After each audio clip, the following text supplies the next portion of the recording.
Today we are going to be making a review about Blade and Sorcery Nomad. It is a really good game. I'll just start off with that. It's not as good as PC VR though. That's still better. Because, PC VR, you got a bigger system and stuff and whatever. But we still have it all.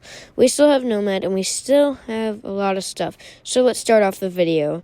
So the first thing that we are going to be talking about is the, story mode. Let's talk about that first. So it's very weird in a way. Like, it doesn't really tell you what to do, but it does. So if you have a friend that has this, that would be amazing, because you can ask them what to do. I'm not going to do any spoilers for this entire video, because this is why you should get it, not spoilers for this. So a few other things that I would like to talk about the story mode is that every level is randomized. See, let's say if you beat a level or you die in a level, you go back to it, it's not going to be the same.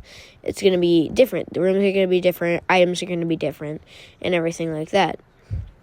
Basically it for story mode, because I don't want to spoil anything for you guys.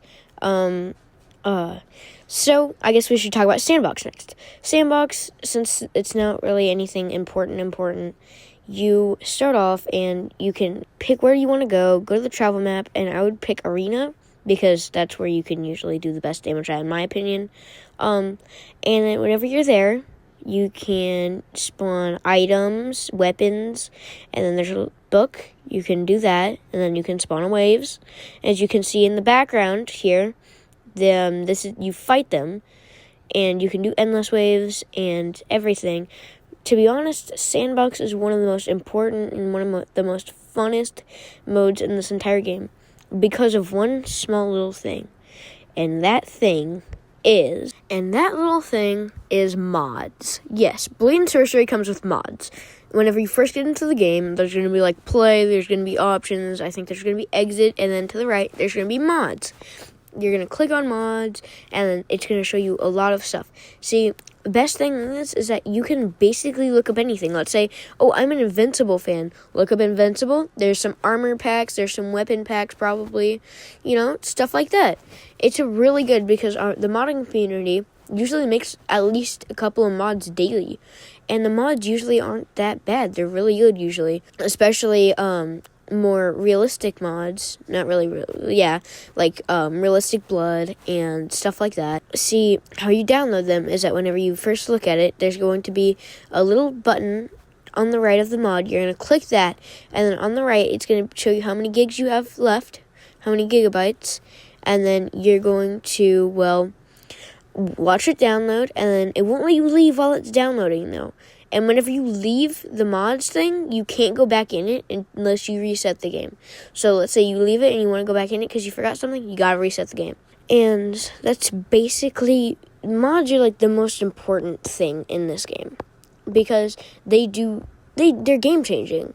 And also, some people, they don't use mods at all. They just play, and they're really good at it. So I would presume if you're going to get Blade and Sorcery, definitely look up a lot of mods that you can use. I'm gonna put some mods in the description for you guys. So that's going to be that. And I think that Blade and Sorcery is a must-buy. If you have a VR, any type of VR or anything, Blade and Sorcery Nomad is a must-buy. If you don't have it, then it's one of the most popular games on there. Beat Saber and Job Simulator and stuff.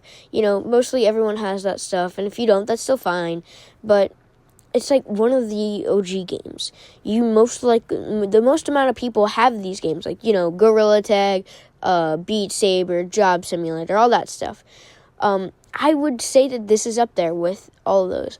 The graphics aren't really realistic unless you download some of the mods for it, but it's an extremely fun game, and you can learn new techniques.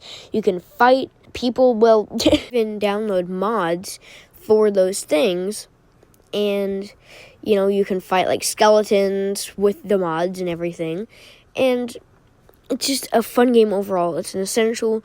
It's a must-buy. $30 usually. Sometimes it's on sale. But even though it is $30, buy it. It is amazing. You need it. Everyone needs this game. But I do have to say something. Younger people, like below the age of 13, I wouldn't recommend giving them, letting them have this. But, if they're more mature, then I guess. But remember, just be safe because this game does have a lot of blood. And yeah, I just don't want anyone getting, traumatized or anything, because no one should really have that happen. So I feel like that's all we really need to talk about in this video. Get Blade and Sorcery. It's a must get. It's an essential. You guys all need this. If you're watching this, get it. So I feel like that's going to be the end of the video.